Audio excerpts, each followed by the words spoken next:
Shalom à toutes et à tous, on est très contents. Grâce à Midreshet Yehuda Manito, on a le plaisir de retrouver le Rav Yitzhak Shuraki pour continuer à parler des Télim qui sont en relation avec la paracha.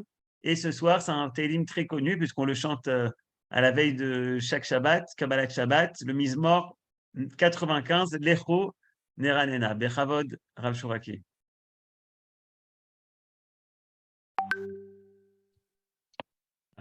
Bonsoir. En effet, les Khounéranais, peut-être avant de commencer, puisqu'on a commencé en musique, peut-être c'est l'occasion de rendre un hommage au Shvatim, puisqu'un des airs qui était comme ça très très en mémoire, c'est justement le Khounéranena des Shvatim. En tout cas, pour commencer, les Khounéranena, vous l'avez dit, c'est lié à la paracha de la semaine, et là, ça apparaît pas la paracha, ça apparaît plutôt le Shabbat.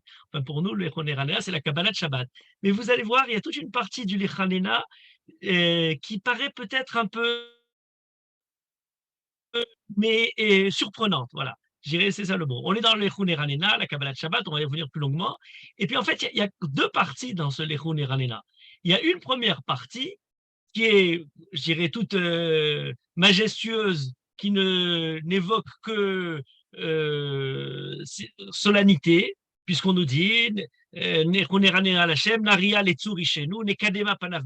le début semble être parfait, mais au milieu du Mizmor, il y a une deuxième partie qui recommence presque un peu de la même manière, puisque le début commence par Lechoneranena Lachem, et à partir du pasuk Vav, vous avez Bo'u Nishtachave Venichrea Nivrecha Lifne Hashem Osenu. Donc on a Lechoneranena qui est exactement en parallèle avec cette autre partie qui est le Bo'u, Lechun Erana, Bo'u. Ce sont deux, et puis les deux sont justifiés un peu de la même manière puisqu'elles continuent. Qui est le Gadol Hashem dans la première partie, qui ou Eloenu ve'anachnu Ammarito dans la deuxième partie. L'Etsuri chez nous, l'Ifne Hashem Osenu. Il y a une sorte de parallélisme entre les deux, sauf que, et c'est ça la question, je dirais, c'est le point de départ pour nous de toute l'étude, sauf que la première partie semble être quelque chose de totalement majestueux, parfait. On n'a pas du tout d'inquiétude dans tout ça. C'est la musique, la chanson, le respect. Or, la deuxième partie, ça finit très mal. La deuxième partie, non seulement c'est pas parfait, mais plus que ça, c'est quelque chose dans lequel on a quelque chose d'inquiétant, puisque on nous dit Al takshu levavrem. Déjà, je dirais, dans le pasuk Zayin, on commence déjà à sentir quelque chose qui va plus très bien, puisqu'on nous dit Hayom im bekolo tishmaru. Ce im bekolo tishmaru nous fait comprendre qu'on n'a rien d'assuré. Il y a une sorte de condition. Im bekolo tishmaru. Si vous m'écoutez, alors effectivement, nous sommes son peuple, Akadosh Baruch Hu est avec nous, etc. Tout est parfait. Oui, mais pourquoi ce im? Et ce im, ce n'est que l'ouverture vers ce qui suit, puisque ce qui suit, ça va de mal en pis. Al takshu levavrem kemriva, terrible. Al takshu, ne durcissez pas votre cœur. Oui, mais qui parle de ça? On est vendredi soir, Kabbalat Shabbat, on est tout dans l'ascension, dans le mouvement qui nous mène vers le Shabbat, et tout d'un coup, on évoque des choses pas aussi sympathiques que ça. Asher Nissouni Avotechem, Bechanouni, Gamraoufali, voilà vos pères qui m'ont éprouvé, qui m'ont mis en examen, Bechanouni, Gamraoufali, malgré le fait qu'ils avaient vu tous les miracles. Arbaïm Shana, Kout Bedor, on parle là, le désert, les 40 ans, où Akadosh Baruch Hu est fâché avec le peuple juif. Am Toré Levav, quelle difficulté, Toré Levav, un peuple éloigné, perdu, qui va à l'abandon. Vem lo yadou derachai, Asher nishbati beapi, ça termine très mal et c'est très étonnant parce qu'en général, on essaie de terminer sur quelque chose de positif. Asher nishbati beapi im yavod el menuchati. J'ai fait le serment qu'il n'arrive pas el menuchati, quelque chose de terrible. Et je dirais, on ne peut peut-être comprendre comment l'Echun Ranena introduit le Shabbat que si on comprend cet point particulier, cet aspect singulier de l'Echun Ranena et qui est pour nous, donc on a déjà évoqué un peu le désert, vous allez voir dans un instant, totalement lié aux différentes crises que le peuple juif traverse dans le désert, notamment les Meragelim, c'est la paracha de Shelach Lecha, donc c'est pour ça qu'on l'a associé avec ce Mizmor-là, mais en tout cas, on se pose la question, quelles sont ces fautes et pourquoi l'évoquer tous les Shabbats? En fait, je veux dire, les Meragelim, c'est une histoire, mais pourquoi à chaque fois rentrer dans le Shabbat en évoquant presque on allait dire, on va rentrer le Shabbat, on pourrait déjà proposer cette idée. Asher nishbati be'api mi'avon el menuchati ne peut accéder au Shabbat Menucha, Yom Menucha, le moment de le repos du Shabbat, que si on est déjà pur, si on a les mains propres, si on ne sait pas. Et là, on a cette menace, un peu une sorte de tochecha. On commence par d'abord la tochecha. Alors, avant de continuer, il faut remarquer, en reprenant la construction du Mizmor, d'autres petites remarques générales, mais qui sont importantes aussi. La première, par exemple, c'est qu'on commence par quelque chose d'universel dans la première partie, et on passe dans la deuxième partie à quelque chose de particulier au peuple juif. Vous remarquerez qu'on a dans les psukim Dalet et He, Asher Beado Merkere Aretz Vetorafot Arimlo. Donc entre les mains d'Akadosh Baruch Hu, on a Merkere Aretz, les profondeurs de la terre, Torafot Arimlo, la grandeur des montagnes. Asher Lo Hayam Veu Asahu, c'est lui qui a fait les mers. Il y a Beshet Yadavet Saru, les terres. Donc, on est en train de parler de la louange d'Akadosh Baruch Hu, El Gadol ou Meler Gadol, Al Kol Elohim, toutes les divinités, dans le sens absolument universel. Il n'y a pas d'autre Dieu, c'est Akadosh Baruch Hu qui dirige l'ensemble des phénomènes de la nature.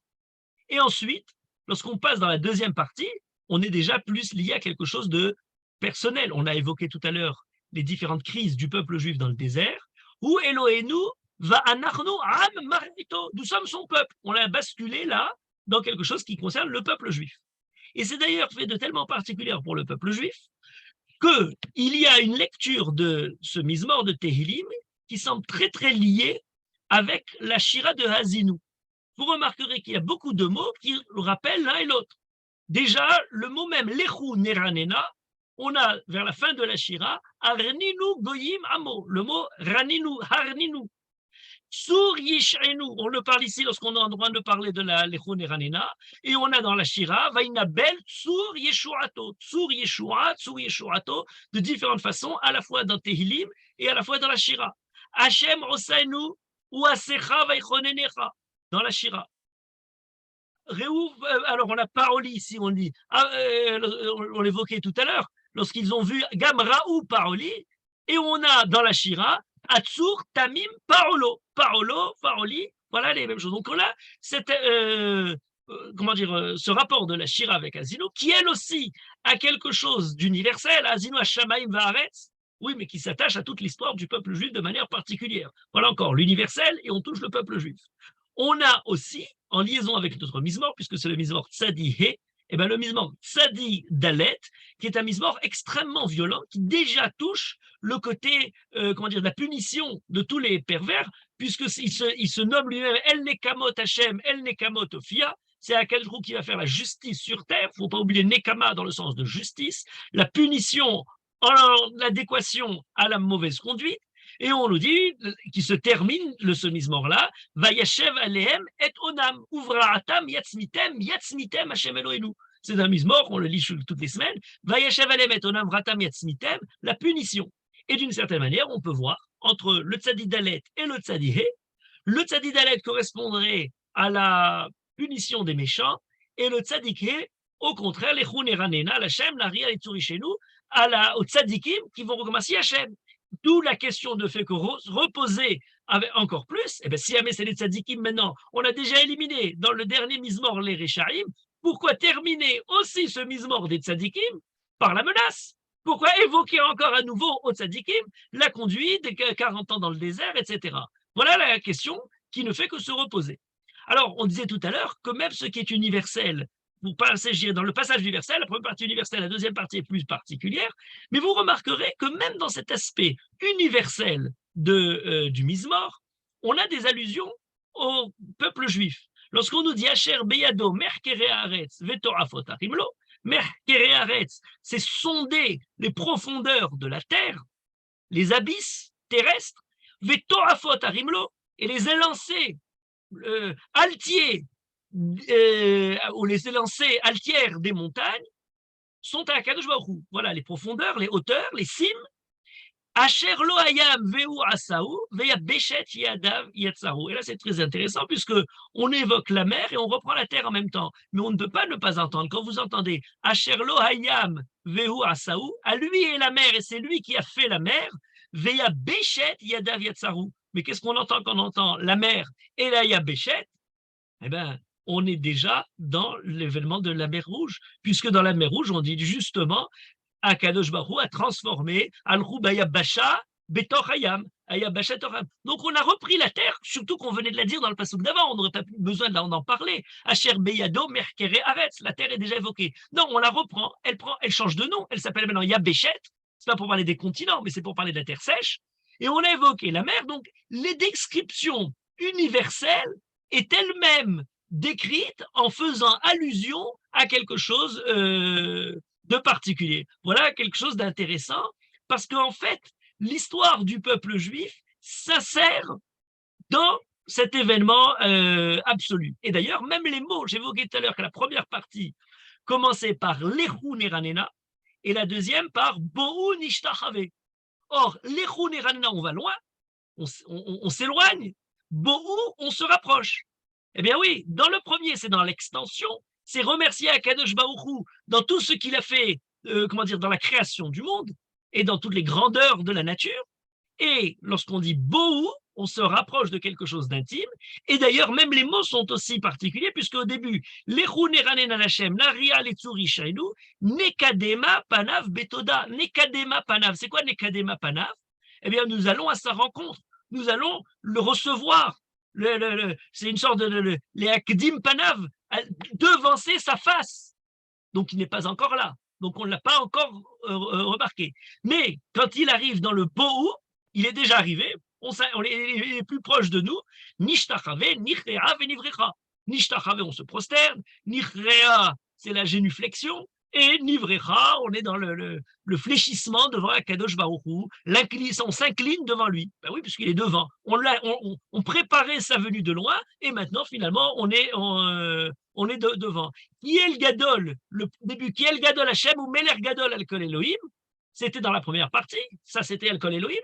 Et puis là, maintenant, Ki Hu Eloheinu ve'anachnu marito. On est devenu maintenant quelque chose d'intime avec Akadosh Baruch Hu. Et c'est là que reprend encore plus la difficulté de changement de parole. Qui c'est qui parle dans la première partie et qui c'est qui parle dans la deuxième partie? Dans la première partie, ben c'est nous qui parlons. Lechu neranena, nekadema panav betoda. Et on parle d'Akadosh Baruch Hu de loin, il n'est pas présent. El Gadol Hashem, Beyado Merkere Aret, entre ses mains, Asher Lo Hayam, le lot de la troisième personne, on en parle comme quelqu'un d'absent. Mais quand on arrive dans la deuxième partie, il y a un changement total qui est très surprenant. On nous parle, Vanarnu Amarito, on est encore à la troisième personne, lui, Vetson Yado, Ayom Imbekolo Tishmaru. Oui, mais ensuite, ça se transforme. Al Takshu Levavchem Kemriva Keyom Masa Bamidbar. Alors, qui c'est qui parle? Ça devient une tochecha. On est en train de faire une remontrance. Al Takshu Levavchem Kemriva. Ne durcissez pas votre cœur. C'est pas nous qui parlons. On ne dit pas Nakshe Levavenu. Est-ce que c'est David Ameller? Est-ce que c'est le prophète? Est-ce que c'est Moshe? Ou est-ce que c'est Akadosh Baruch Hu? Et là où on voit qu'on est passé complètement à Akadosh Baruch Hu, c'est le passage d'après où on n'a plus d'ambiguïté. Asher Nisuni Avotechem. Ah, c'est quoi ce Nisuni? Maintenant, c'est Akadosh Baruch Hu. Vos pères m'ont éprouvé. Moi, Akadosh Baruch Hu. Behanuni Gamraou Faoli. Faoli, il n'y a plus de doute. Ils ont vu mon œuvre. Alors effectivement, on peut dire le Nisuni, c'est le Midrash sur ce Pérec-là, nous dit c'est les Asara Nisyonot que le peuple juif a fait dans le désert. On a 10 épreuves, Nisuni, alors c'est plus des épreuves, est-ce que c'est des épreuves pour le peuple juif ou pour Akadosh Baruch Hu? On a ce débat-là à 10 reprises. On a même le Rambam dans son commentaire, c'est dans une Mishnah de Pirkei Avot, Asara Nisyonot dans le Pérec de Pirkei Avot, et le Rambam nous dit, alors il y a la mer Rouge, il y a Mara, mais le Midbar Sinaï, avec les cailles, la manne le jour du Shabbat, Refidim avec Amalek, on a tous les événements. Et le dernier de ces 10 Nisyonot, c'est les Meragelim. Donc ça tombe bien sur notre paracha. On est en train de parler des Nisayon des Meragelim, et on est dans ce Nisayon des Meragelim à évoquer Asher Nisuni. Malgré tout, il y a quelque chose de particulier, et peut-être c'est le point essentiel, c'est qu'on a dans le passouk lui-même un détail presque historique, particulier, ponctuel, où on n'a pas de doute, puisqu'on nous dit Al takshu levavrem kimriva keyom massa bamidbar. On pourrait dire massa, c'est le nisayod, non. c'est Massa ou Meriva, c'est quelque chose de catalogué. On le connaît très bien, ce Massa ou Meriva. Donc, lorsqu'on nous dit Atak Shulevavchem Kem Riva, il convient de se poser la question, mais pourquoi de ces 10 nisyonotes dans le désert, c'est Massa ou Meriva qui ont été choisis? Massa ou Meriva, c'est juste après la sortie d'Égypte, juste après la mer Rouge. Al-Nassotam et Hachem. Alors, on a ce pasouk-là, mais il y a un point particulier, je crois que c'est le point central, je donne tout de suite la thèse. Le pasouk nous décrit clairement dans la Torah le problème, la faille, la crise qui s'est déroulée à ce moment de Massa et qui est essentielle. On a un problème d'eau et le peuple juif demande de l'eau, ils arrivent dans l'eau, il n'y a plus d'eau. Ah, c'est le premier moment où Akadosh Baruch Hu dit Veki Tabatsur, il frappe le rocher. Est-ce que c'est frapper la première année, la dernière année, c'est parler? Est-ce que c'est la même affaire qui est écrite de deux façons différentes? Les commentaires sont partagés sur ces questions-là, mais il y a un point essentiel. C'est que lorsque on décrit cet événement, Massa ou Meriva, Al-Riv Bene Israël, Ve'al Nasotam et Hachem, ils se sont révoltés et ils ont éprouvé les morts, Ayesh Adonai Bekir Benu Im Ayin. Et ça, c'est un pasouk extrêmement important. Je dirais c'est le pasouk central de notre étude. Ayesh Adonai Bekir Benu Im Ayin.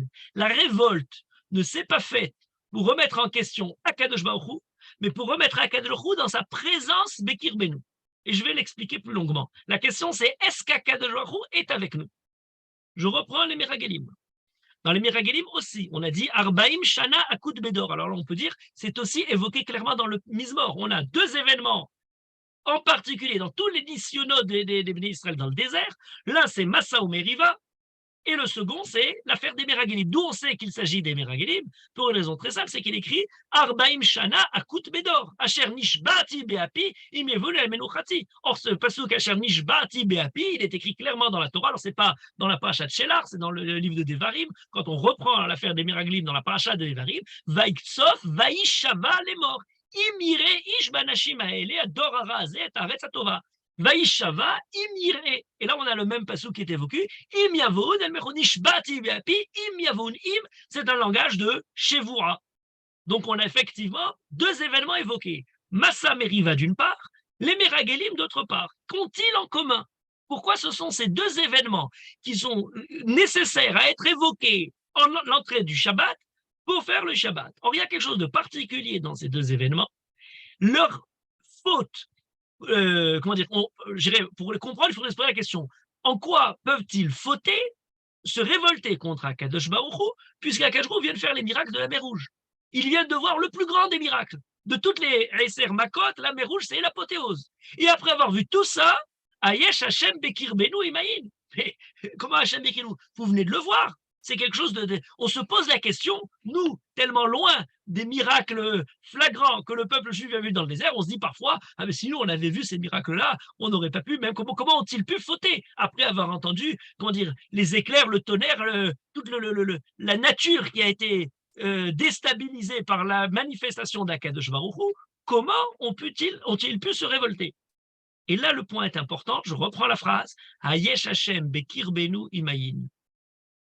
J'avais évoqué dans un autre contexte l'analyse d'André Neher dans le livre de Jérémie, dans son commentaire sur le livre de Jérémie, où il parle du peuple juif qui, à l'approche de la destruction, quand le prophète annonce la catastrophe imminente, le cataclysme, la destruction du temple, André Neher reprenait la phrase en allemand, Gott mit uns, Dieu est avec nous, ça ne peut pas se produire. On est de toute la manière béni par Akadosh Baruch Hu. Le temple, rien ne pourra se détruire. Qui peut contre nous, puisque Dieu est avec nous? Eh bien, il me semble que l'écueil évoqué dans ce Mizmor est exactement l'antithèse de cette faute-là. C'est la faute diamétralement, symétriquement opposée à celle-là. Si parfois on peut fauter en se disant on peut arriver à toutes les perversions, de toutes les manières, l'affaire est dans le sac, de toutes les manières, on est assuré, Akadosh Baruch Hu est avec nous, et on a vu cet écueil-là. Là, on a exactement l'écueil opposé. Comment Akadosh Baruch Hu fait les miracles? Ayesh Hashem Bekir Benu. Il n'y a pas de doute, il n'y a pas de remise en question d'Akadosh Baruch Hu. Il y a une remise en question de nous, peuple juif. Comment Akadosh Baruch Hu peut nous faire tant de miracles? Comment peut-il résider parmi nous?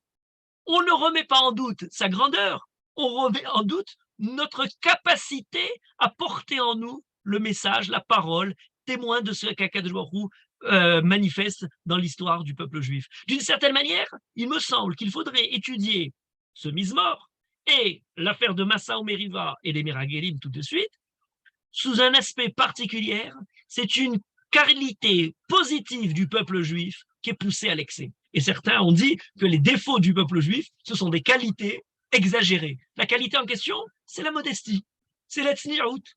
Est-ce que nous, on mérite d'avoir autant de grandeur? Non. Vous savez, le peuple juif, lorsqu'on leur dit le peuple choisi par Akadosh Baruch Hu, non, pas du tout. Le peuple juif, comme tous les peuples, surtout, comment dire, toute singularité pour le peuple juif, comment dire, soulève, brusque notre sentiment, j'allais dire, œcuménique, universel, cosmopolite. Comment Akadosh Baruch Hu a fait tous ces miracles? Certes, il a fait la mer Rouge, mais Ayesh Hashem Bekirbenu im Ayin. Voilà la grande question. L'impossibilité pour le peuple juif de réaliser que Akadosh Baruch Hu est Bekirbenu. Peut-être qu'Akadosh Baruch Hu avait fait la mer Rouge simplement pour punir les Égyptiens. Peut-être nous a-t-il sortis d'Égypte parce que c'était des païens, parce que c'était un peuple pervers. Ils avaient tellement fauté, on a bénéficié de cette faute. Mais maintenant qu'on se retrouve tout seul avec lui, qui nous dit qu'on mérite encore sa présence avec nous? On a été convaincus presque par le fameux débat, nos détracteurs perpétuels, universels, les anges, qui au moment de la mer Rouge ont évoqué cette phrase d'indignité pour le peuple juif. Alalou ovde avodazara, ve'alalou ovde avodazara. Et au lieu de dire, mais pas du tout, ce sont les anges qui disent ça contre nous, nous ne sommes pas ovde avodazara. Peut-être le peuple juif s'est laissé convaincre, peut-être s'est-il mis à douter lui-même de la différence essentielle qui le différenciait de l'Égypte. Et pourquoi je dis que c'est peut-être l'idée essentielle? Parce que si on cherche le point particulier qui rassemble cet élément-là de l'élément de Meragelim, eh bien, il y a un point particulier dans les Meragelim. Vous vous souvenez que dans cette affaire-là, on a des descriptions surprenantes, d'ailleurs, qui même détonnent par des images auxquelles on n'a pas l'habitude. Vanehi be'enenu kachagavim vechen ayinu be'enehem. Anéphilim, Bene Anak, Minanéphilim. Il y a des géants dans tous les sens de ce que peuvent être des géants, et nous, eh bien, nous sommes des ragavim, des sauterelles, un vol de criquets va dévaster le pays d'Israël. La Gemara nous dit, on les attrape en flagrant délit. Vous pouvez dire ce que vous pensez. Subjectivement, le peuple juif s'imagine, perd espoir en lui-même, mais comment vous pouvez savoir ce que les Cananéens pensaient de vous? Et le comble de tout ça, Irhazaku Mimenu. Irhazaku Mimenu. Alors, on connaît tous la dracha, et on oublie parfois le pshat. La dracha, elle est ramenée dans la Gemara, dans Masechet Sota, et Rashi le rapporte dans son commentaire du Chumash, où il dit Mimenu, a priori ça devrait être Meitanu, c'est le pshat. Hazaku Mimenu, il est plus fort que nous. C'est le sens le plus simple. Le Targum Onkelos le traduit en disant Chazaku mimenu, minnana. Minnana, c'est de nous. Il est plus fort, ce peuple cananéen, que le peuple juif. Certains ont dit mi benenu. Alors, il est plus fort que nous.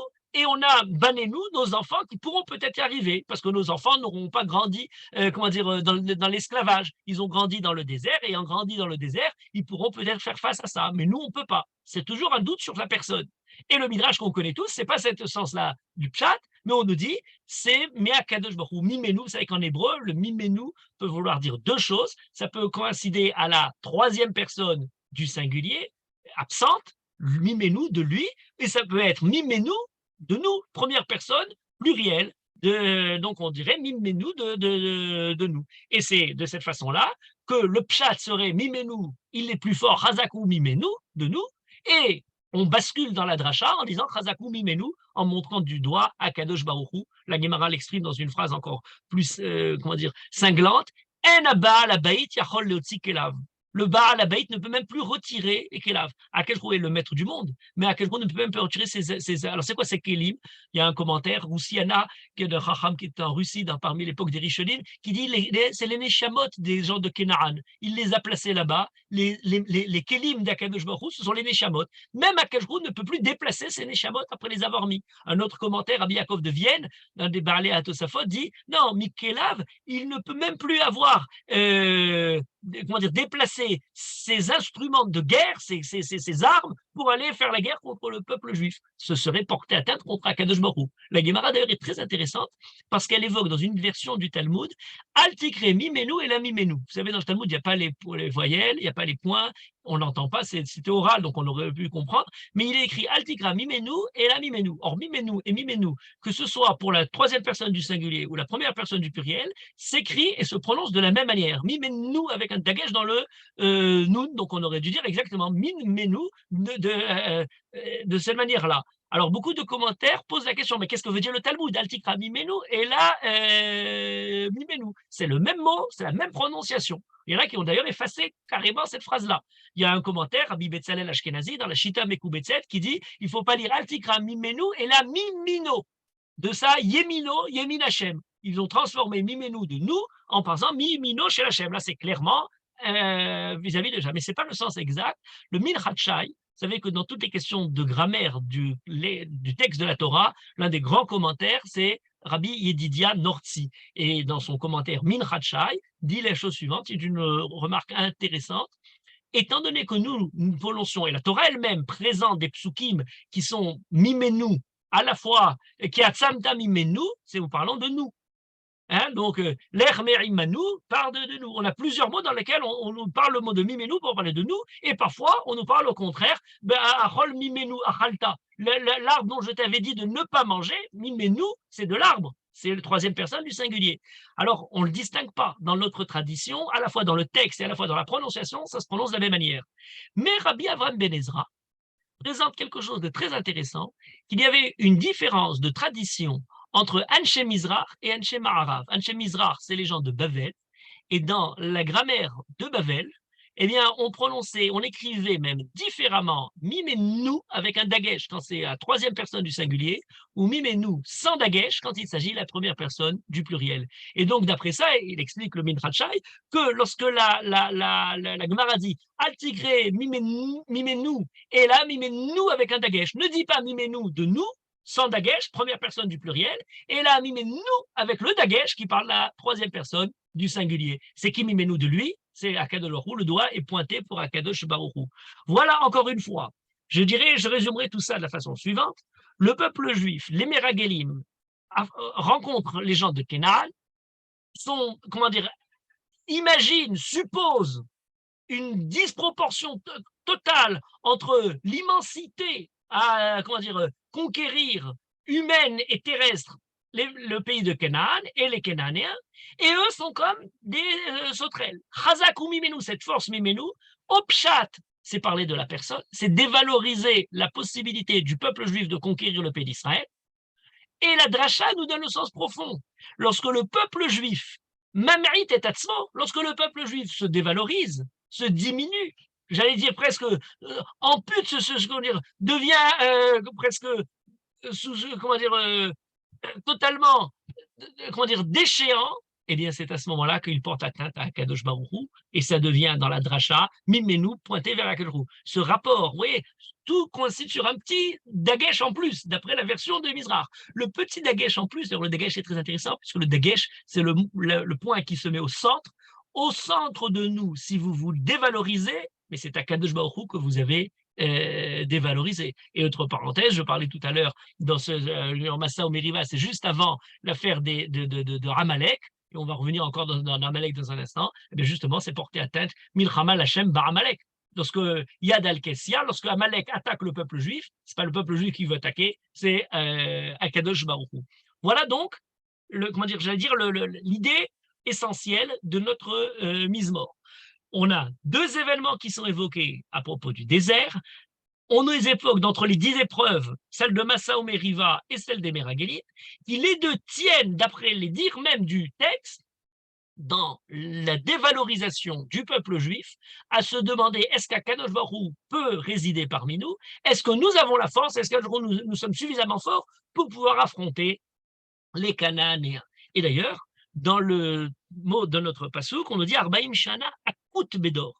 C'est très intéressant ce Akut Bedor. C'est quoi ce mot? C'est peut-être le mot le plus dur dans le Mizmor. Alors on a un mot dans Iyov, Naketa Nafshi Bechayai. Et c'est très intéressant cette référence à Iyov. Naketa nafshi bechayai. Le shoresh de Naketa ou de Akut Bedor, c'est le shoresh katat, kouf, tête, ou alors kot dans au nakat.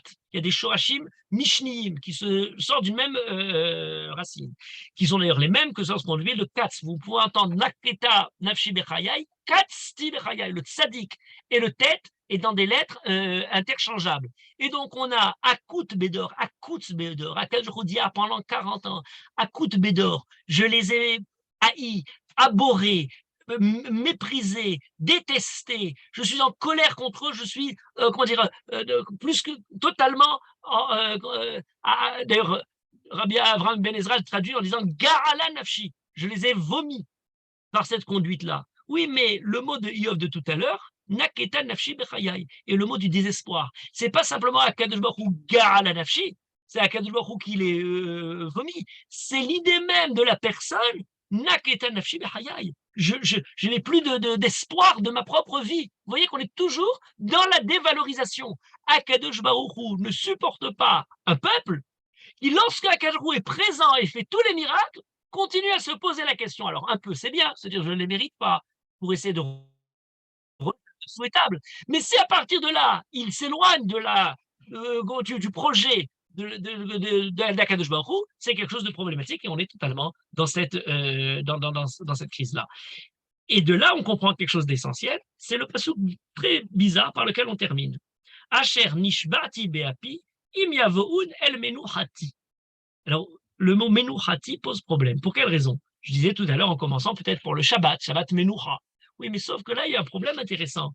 Nishbati beapi, j'ai juré dans ma colère, im yavoun, qu'il ne puisse arriver el menuchati. Ça veut dire quoi el menuchati?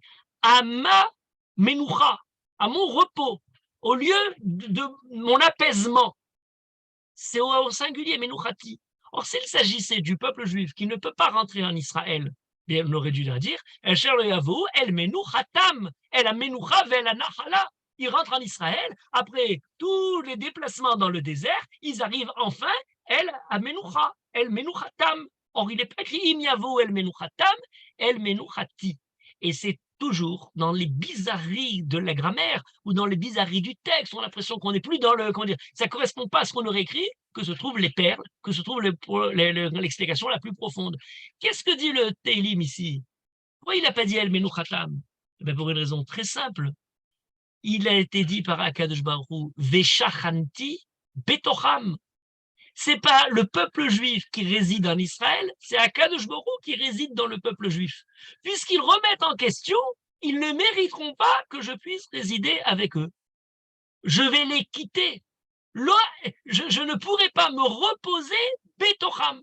Et d'ailleurs, remarquez, on l'a lu cette fois-ci, pas dans Parashat Shelach, mais Baalotecha, hier dans la Torah, lorsqu'il y a les Shivirim à Zekenim, Moshe choisit 70 pour recevoir la névoie, pour l'aider dans le fait de s'occuper des béné Israël. Et qu'est-ce qui est écrit? Vahi ke noach alehem aruach vaitnabaou. Ke noach alehem noach, c'est la menoucha. Lorsque le souffle d'Hachem, l'esprit d'Akadosh Baruch Hu a résidé dans ces Nevi'im. Même lorsqu'il s'agit de Eldad ou Medad, les deux qui sont restés dans le camp, en plus des 72, il y en avait deux en plus, au-delà des 70, eh bien, Eldad ou Medad, Vatanach Alehem, Harouach, Vatanach. Vatanach, c'est le roi qui réside. Et on nous explique la chose, Vaitnabeu, Betor Hamachane. Très intéressant. Il y a Akadosh Baruch Hu qui réside dans le Ohel, qui réside parmi ceux qui ont été choisis, mais il y a aussi Akadosh Baruch Hu qui peut résider Betor HaMachane. Le Machane est le campement, pas où le peuple juif trouve son moment de répit, son repos, mais c'est l'endroit où repose la présence d'Akadosh Baruch Hu. Et ce point continue de la même manière. Je disais tout à l'heure, lorsque le peuple juif est devant Massa ou Meriva, Ayesh Hashem, Bekir Benu, Imla, Imaïn, est-ce qu'Akadosh Baruch Hu est Bekir Benu?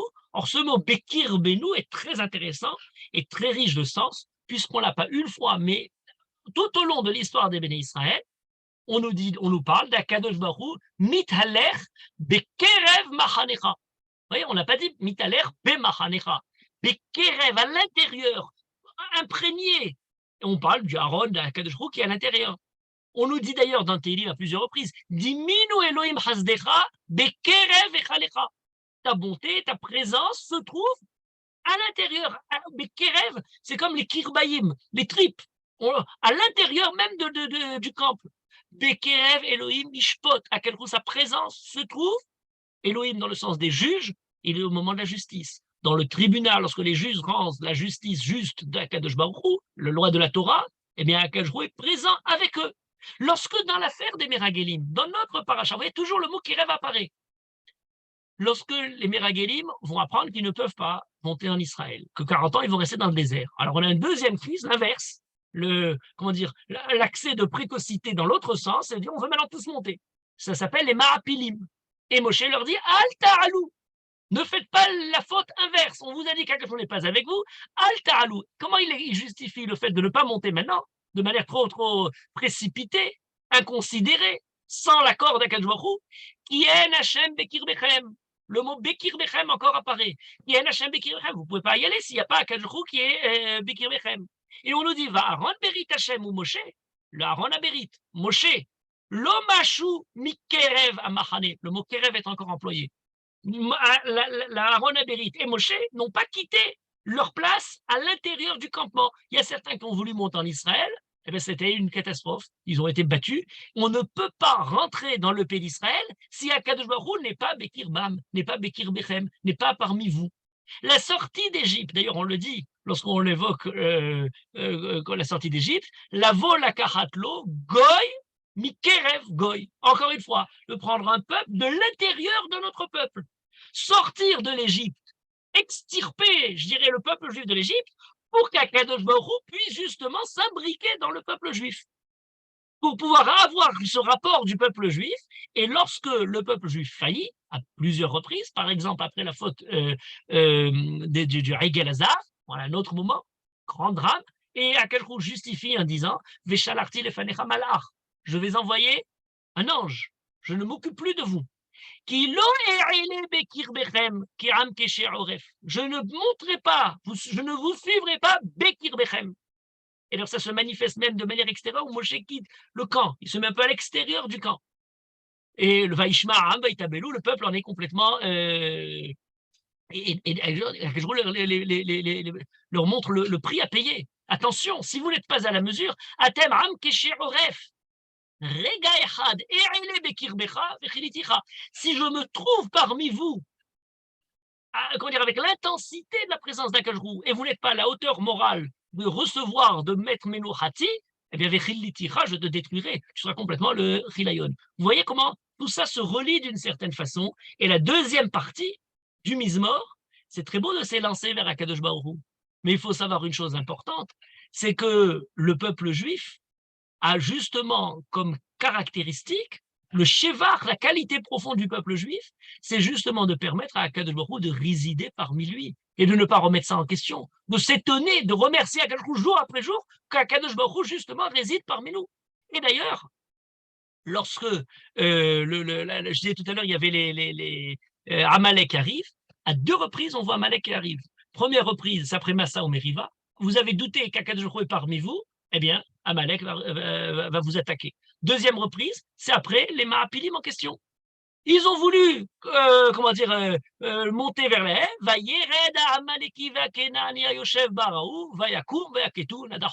Les Amalekim arrivent. Ils attaquent cette bande de précipités pour entrer en Israël quand on vient de définir qu'Akadosh Baruch Hu n'est pas Bekirbam. Et le Midrash l'explique d'ailleurs. Vous avez voulu éprouver ma présence, vous avez demandé est-ce qu'effectivement je suis parmi vous, eh bien vous allez remarquer, le ressentir, c'est pas moi qui vais être éprouvé, c'est Amalek qui va vous éprouver pour voir est-ce qu'Akadosh Baruch Hu était avec vous. En plus qu'Akadosh Baruch Hu n'est pas avec vous, vous êtes battu par Amalek. C'est-à-dire voilà les règles presque, premières de l'histoire juive. Et d'ailleurs, lorsque Moshe veut lutter contre Amalek, alors c'est pas qu'Akadosh Baruch Hu, Bechar lanu anashim vetse illachem ba'Amalek. Et pendant ce temps-là, Akadosh Baruch Hu ne quitte pas le camp. Les combattants vont, c'est illachem ba'Amalek, et justement, Akadosh Baruch Hu ne quitte pas le camp. Voilà Amalek, rappelle-toi, j'allais dire presque de la façon suivante, Amalek te rappelle incessamment que si tu n'étais pas aussi important, choisi par Akadosh Baruch Hu, le Satan humain que représente Amalek ne t'aurait pas choisi pour te détruire. Le peuple juif qui n'accepte pas la révélation, le choix, l'élection du peuple juif devant le mont Sinaï de manière positive est, nécessairement condamné à accepter l'horreur d'Amalek révélée dans la destruction de la Shoah et des Juifs qui sont détruits, où le Satan absolu a choisi en disant « mon ennemi, c'est ce peuple-là, et je n'aurai de cesse de répit avant d'avoir réussi à éliminer ce peuple-là. » Vous êtes choisis dans l'horreur de façon négative par Amalek parce que vous ne choisissez pas de manière active le fait de reposer, de ressentir parmi vous la présence d'Akadosh Baruch. Mais tout ça, il faut l'expliquer en rapport avec le Shabbat. Alors là, on est parfaitement dans la paracha, mais il faut oublier, rappeler quelque chose d'important dans le Shabbat. D'abord, un point important, c'est que on ne peut commencer le fait de recevoir le Shabbat si on n'a pas d'abord commencé à recevoir la Kedusha du peuple juif. Il ne peut y avoir de s'approcher vers le Shabbat s'il n'y a pas d'abord la reconnaissance de la possibilité, cette fois-ci pas physique, dans un endroit, le Beth Amikdash ou le Mishkan, mais temporel, pour Akadosh Baruch Hu de résider parmi nous le jour du Shabbat, et de nous d'être à la hauteur de faire de notre espace, de notre lieu dans lequel nous trouvons, un temps dans lequel Akadosh Baruch Hu peut résider. Et c'est là qu'on a la Kabbalah de Shabbat. La Kabbalah de Shabbat, tout le monde la connaît, de l'Echadodi, Rabbi Shlomo el-Kabetz. On nous dit elle est au XVIe siècle. On apprend que Rabbi Shlomo el-Kabetz, c'est que l'Echadodi. Mais on apprend qu'il y avait d'autres Mizmorim qui avaient déjà été instaurés à Tzfat. Certains leur rattachent au Ramak, Rabbi Moshe Cordovero, qui nous disent depuis voilà, l'Echon Eranena était déjà à cette époque-là. C'était très intéressant parce qu'il y a une autre tradition. Elle est retrouvée pour ceux qui sont venus d'Afrique du Nord et qui arrivent à Yerushalayim. Le minag Yerushalmi ne fait pas l'Echon Eranena le vendredi soir. Ils finissent à l'Enou Shaber de Mincha, ils se retournent et directement Mizmor les David. Et cette habitude-là est recensée selon des Talmidim du Harizal et les Gourim du Harizal, qui justement commençaient par le Mizmor les David Avou Lachem. Comme si on pouvait procéder directement, ce sont des gens d'une hauteur extraordinaire, qui procédaient directement à la fin, au 7e Mizmor, à celui du Shabbat. Nous, on a besoin de procéder lentement par chacun des Mizmorim des jours de la semaine, qui progressivement nous amènent à la venue du Shabbat.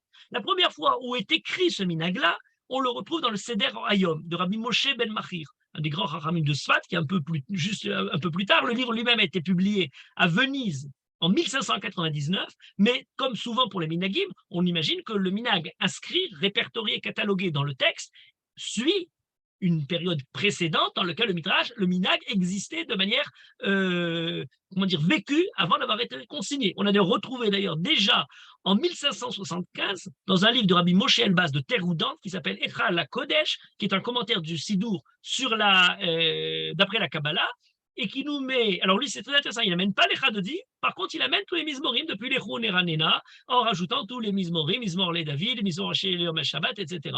Et on a donc 6 Mizmorim qui sont évoqués le jour de Shabbat. Remarquez d'ailleurs que ces 6 Mizmorim-là sont liés de la même manière avec 6 Mizmorim qu'on a dans le Hallel. Lorsqu'on commence à Avdei Hashem jusqu'à la fin du Hallel, il y a 6 Mizmorim pour les jours particuliers, pour les jours de fête.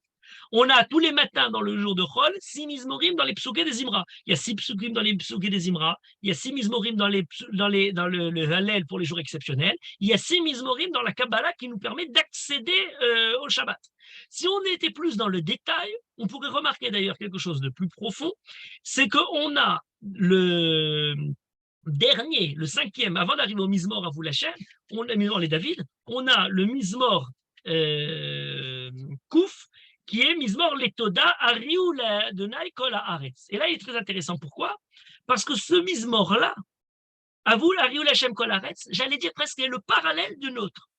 Vous remarquerez, si vous étudiez de manière suivie et très pointilleuse le Mizmor Tzadiké, l'Echon Eranena, et le Mizmor Letoda, même si Mizmor Letoda est très court, eh bien, il y a un parallèle terrible entre les deux. Dans les deux, on parle par exemple Mizmor Letoda. On est en train de faire le Oda'a la Kadosh Baruch Hu. On est l'Echon Eranena, Bo lefanav birnana.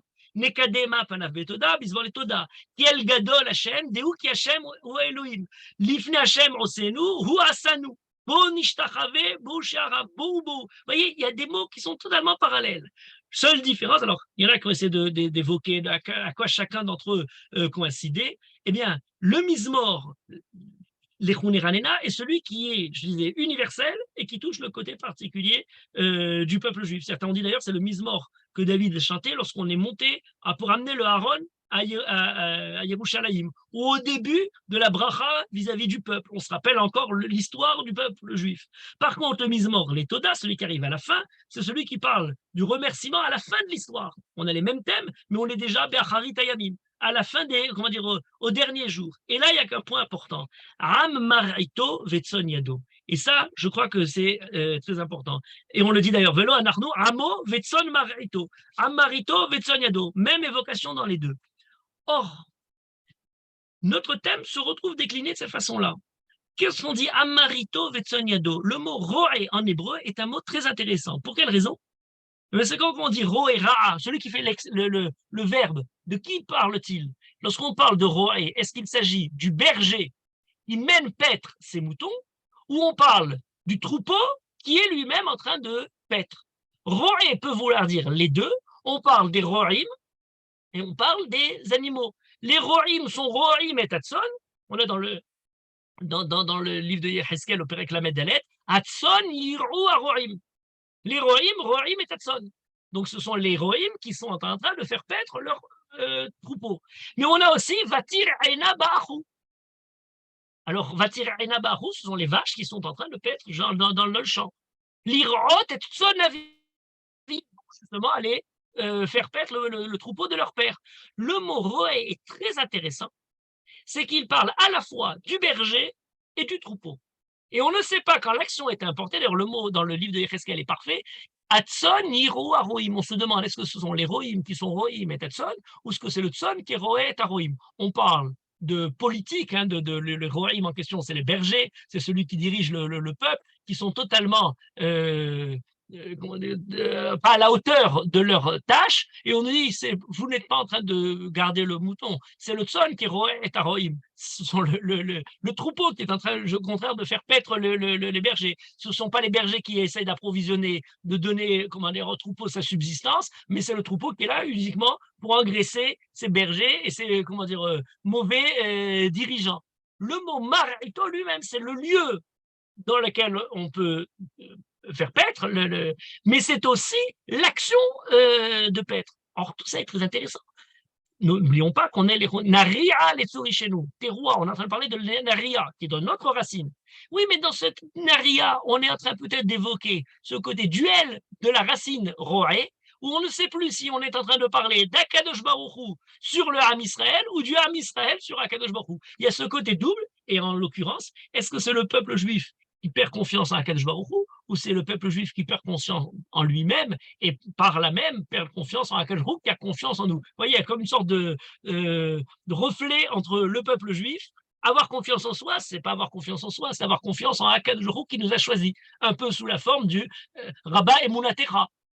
Puisque toi, tu as la foi en nous pour nous donner la vie, on devrait être à la hauteur de cette foi-là. Et encore un dernier point, toujours sur cette lecture du Mizmor, il y a un moment où on nous dit, dans notre Mizmor, Bo nishtachave nichrea venivrecha. Bo nishtachave venichrea venivrecha. Alors là, il y a différents mots qui parlent du fait de se prosterner, de s'incliner, de fléchir devant Akadosh Baruch Hu. Dans le langage des Chachamim, chaque mot veut dire quelque chose de particulier. Nishtachave, c'est le fait de se prosterner totalement. On appelle les pichut yadaim veraglaim, ce qui se faisait au temple, où le corps est entièrement à terre, les bras et les pieds élancés, étalés à terre, comme écrasés par la présence d'Akadosh Baruch Hu. Toutes nos fonctions, on ne tient même plus debout. Ensuite, on a nichrea, c'est le moment dans lequel on plie le genou. Le genou n'est pas plié, on a le genou à terre jusqu'au pied. On est la génuflexion. Et ensuite, on a nivrecha, c'est lorsqu'on commence à plier le genou, mais on ne l'a pas encore mis à terre. Comme quand on fait un peu la hamida, dans certains moments, on est nivrecha. Alors, nivrecha, ça vient de berer du genou. Mais ce qui est très intéressant, c'est que le passouk est à l'envers. On dit nishtachave, venivrecha, nishtachave, venichrea, venivrecha. Si on a déjà été étalé dans les shtachavaya, on ne va pas après se mettre à nichrea, nivrecha. On aurait dû avoir ce texte écrit dans le sens inverse. D'abord, nivrecha, on plie le genou. Ensuite, nichrea, on met le genou à terre et on est totalement dans la génuflexion. Et ensuite, on arrive à ishtachave, à se prosterner de manière totale. Pourquoi est-ce que le passouk est à l'inverse? et c'est quelque chose de fabuleux, on nous dit non, on s'est trompé, vous l'avez mal lu. Ce dont on parle ici, c'est pas lorsqu'on est en train de se prosterner devant Akadosh Baruch Hu. Le Midrash Bereshit Rabbah nous dit, c'est lorsqu'on se relève, c'est au moment de la Tehiyat Hametim. Les corps dans la tombe sont justement Nishtachave, ce que l'homme dressé dans sa vie, debout, se fronde un peu avec la présence d'Akadosh Baruch Hu, est immédiatement au moment de la mort allongé sous terre, dans le côté soumis, écrasé devant la grandeur d'Akadosh Baruch Hu.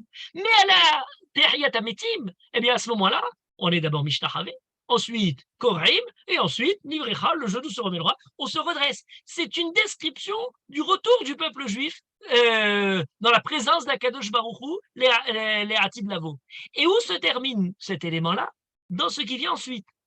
Arbaim Shana Kud Bedor, va Omar, et là, c'est très intéressant ce pasouk. Qu'est-ce que veut dire? Va Omar, Am Toreh Levavhem. Va Omar, c'est Akadosh Baruch Hu qui parle. Il dit Am Toreh Levavhem. C'est un peuple dont le cœur est toré, est perdu, est en train de s'égarer. Voilà un peuple qui s'égare. Et ensuite, on dit Vehem lo yade'u derachai. Ils ne connaissent pas le chemin. Les commentateurs expliquent ça de manière très intéressante en disant il y a là deux niveaux. Lorsqu'il est écrit Am Toreh Levavhem, Akadosh Baruch Hu, qu'est-ce que veut dire Vaomar? Je commence par Vaomar. Vaomar. Qu'est-ce que Vaomar? Alors certains expliquent Vaomar en disant j'ai dit. Oui, mais Vaomar, ça peut vouloir dire autre chose. Je me suis dit. C'est pas j'ai dit dans le fait de la parole. Vaomar, c'est ce que je me suis dit. J'ai cru. C'est la première supposition qui va être remise en question. Va Omar, je me suis dit, Bédati, eh bien, que c'était un peuple qui finalement s'égarait, qui n'était pas véritablement responsable, qu'il était ce qu'on appellerait shogeg. Mais c'était une erreur. Ce va Omar, je l'ai cru. Le vav de Vehem lo yadou derachai, Vehem lo yadou derachai. Ce vav n'est pas simplement et, mais c'est un vav qui peut dire alors que. Le vav qui montre la différence, qui au contraire vient nous dire, contrairement à ce qui s'est produit, eh bien, Vehem, lo yaderu derachai, c'était pas quelque chose dans l'erreur, dans l'égarement, c'est de manière consciente de n'avoir pas voulu, avec leur conscience, leur da'at, ne pas vouloir connaître la présence d'Akadosh Baruch Hu, le fait que je sois par là. Le vav en début de mot veut dire parfois l'inverse. Qui kol ha'amim elilim, Vadonai Shamaim Asa. Tous les peuples ont des idoles. Vadonai, mais Akadosh Baruch Hu, Shamaim Asa, c'est lui qui a fait le ciel et la terre. C'est le aval. C'est pas le les yeux de tous se tournent vers toi, aspirent à toi. Ve'ata noten lahem et orlam. Et toi, en comparaison, en conséquence avec cette première partie, tu leur donnes et orlam berito. C'est toujours deux phrases qui font réponse l'une à l'autre. Pendant 40 ans, à Kout Bédor. Et je ne les ai pas punis parce que je me disais, Am Toreh Levavhem. Mais en fait, ils ont élevé leur faiblesse, leur égarement, leur erreur, j'allais dire leur modestie à ne pas comprendre que je suis présent parmi eux, à quelque chose d'essentiel. Ils en ont fait de ça une idéologie. Ils en ont fait de ça un principe dans lequel ils y croient. Ils se sont mis à croire et à assumer de manière intellectuelle, dans le da'at, ce qui n'était au départ qu'un égarement. Voilà peut-être le point central de ce Mizmor. Nous rentrons dans le jour du Shabbat. Nous essayons d'accéder à la présence d'Akadosh Baruch Hu dans ce temps particulier du Shabbat. Mais nous évoquons d'abord tous les égarements du peuple juif, tous les égarements peut-être hebdomadaires de nos semaines. Massa ou Meriva, c'est le moment dans lequel le peuple juif passe de l'esclavage à la liberté. Lorsque le peuple juif, de façon hebdomadaire, passe du temps de la avoda vers le moment dans lequel justement on commence le Shabbat, libéré de ce travail-là dans la pratique du Shabbat. Et à ce moment-là, il y a une question qui peut être soumise. Mais effectivement, est-ce qu'on peut, est-ce qu'on mérite, est-ce qu'on est véritablement à ce niveau-là? Comment assumer la liberté et la responsabilité lorsqu'on est confronté à l'inconnu? Voilà, de l'Égypte au désert, du désert à l'entrée en Israël, comment être responsable de toutes ces choses-là? Il y a une grandeur qui naît justement de toutes les brisures. Il y a une grandeur, il y a dans les épreuves, dans les erreurs, dans les moments où on a l'impression que le peuple juif, est éprouvé, Akadosh l'éprouve, le peuple juif éprouve en ça la présence d'Akadosh Baruch Hu. Est-ce que de là, il peut recréer la sérénité du jour du Shabbat? Voilà peut-être une question essentielle. J'allais dire presque le secret de ce Mizmor, en évoquant justement toutes ces difficultés, à coûte les 4-7, cette violence un peu des épreuves et du désert, qu'on va suivre d'ailleurs à partir de Parashat Shelach Lecha et la suite, on l'a déjà vu un peu Be'alotecha, on continue dans Shelach Lecha, et bien c'est un peu un peuple qui est à la fois brisure après brisure, comme un enfant qui grandit, arrive à assumer sa maturité, mais elle s'obtient avec parfois beaucoup de tourments. Parfois, on y laisse des plumes, on en laisse certains qui ne peuvent y arriver. Comme si on est en train de, j'allais dire presque rafistoler, bricoler. On cherche à obtenir l'harmonie après avoir passé des jours dans la brisure. Et l'image qui me revient, c'est une image de ma première enfance. Je ne sais pas si vous l'avez encore en tête. Il y avait dans les bandes dessinées de Tintin une bande dessinée. Alors là, on retombe très bas, mais vous allez voir, l'image est étonnante, qui s'appelait L'oreille cassée. Et dans L'oreille cassée, on nous parle d'un musée d'ethnographie où il y a un fétiche, une petite statuette, et des voleurs dérobent le fétiche. Et puis, alors, c'est une statue des Indiens, il y a tout un tas d'aventures sur la mer, en Amérique du Sud, un peu partout dans le monde. Et ce fétiche a, entre autres, l'oreille cassée. Et puis à la fin de l'histoire, je ne me rappelle plus tous les détails, on trouve le fétiche, mais ceux qui ont trouvé le fétiche le lâchent, il se casse, et dans la statue, il y avait un diamant.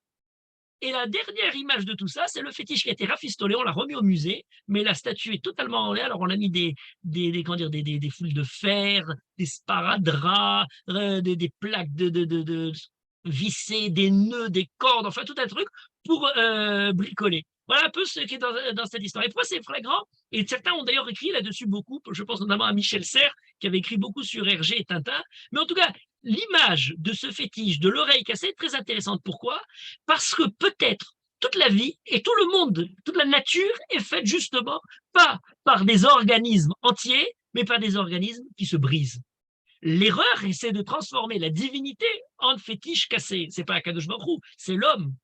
L'organisme vivant lui-même n'est pas lisse, n'est pas parfait, n'est pas harmonique, mais plutôt rafistolé avec des sparadraps. Chaque organe, d'ailleurs, et peut-être c'est les difficultés de l'évolution du temps et de la vie, avec différentes évolutions, a sa propre évolution. Et parfois, on tant bien que mal, on essaye, de consolider, de rafistoler, de réparer qu'une machine qui, avec les âges de la vie, laisse à désirer. Il y avait un grand biologiste, François Jacob, qui disait « Le système nerveux, c'est un ordinateur porté par une brouette ». L'ordinateur, c'est l'intelligence artificielle, mais naturelle, c'est la circonvolution moderne de toutes les neurones, etc.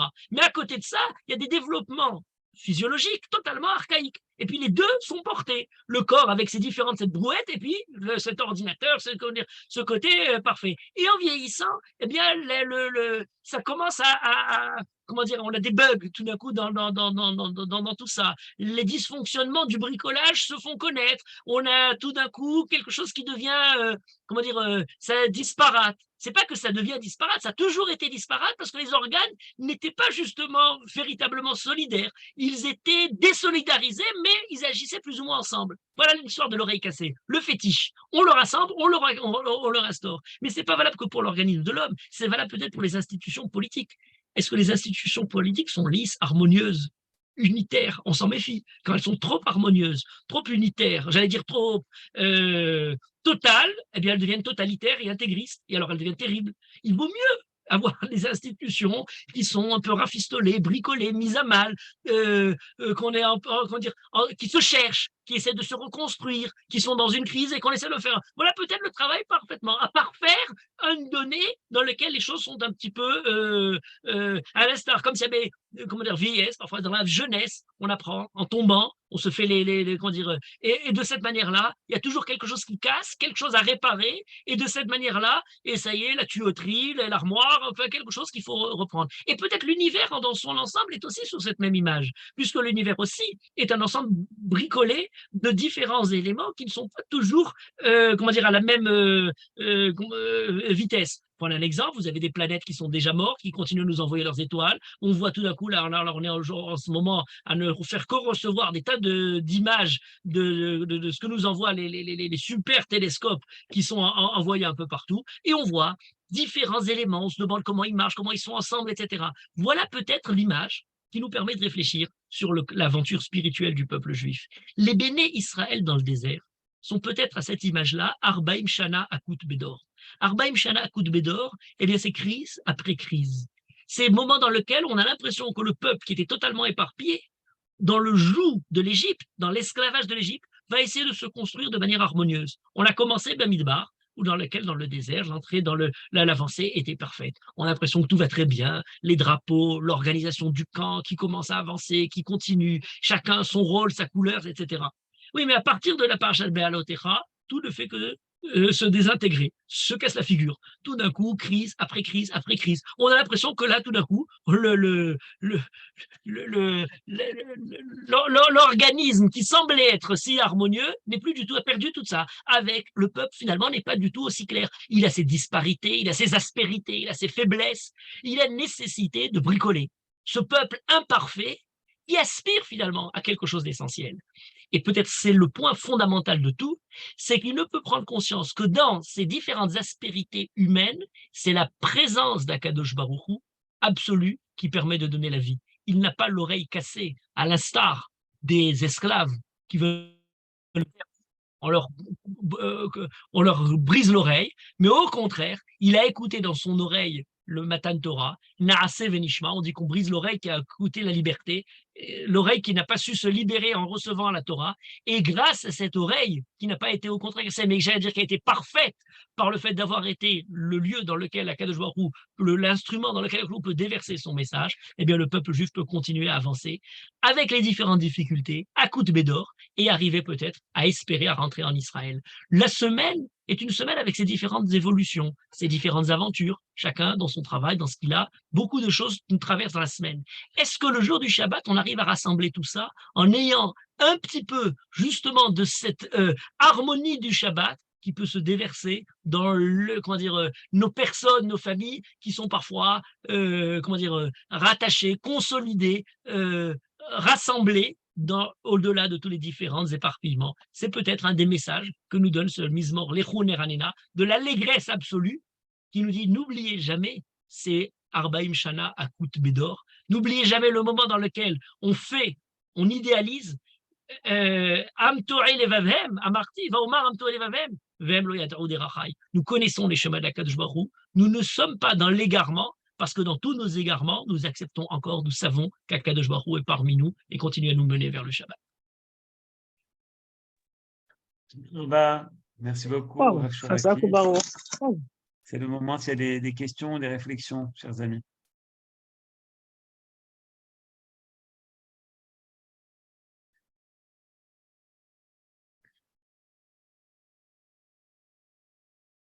Alors, une question, les fidèles. Jordan, Youssef.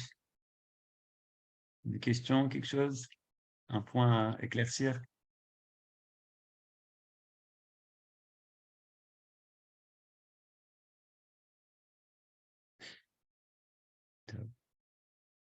Merci beaucoup.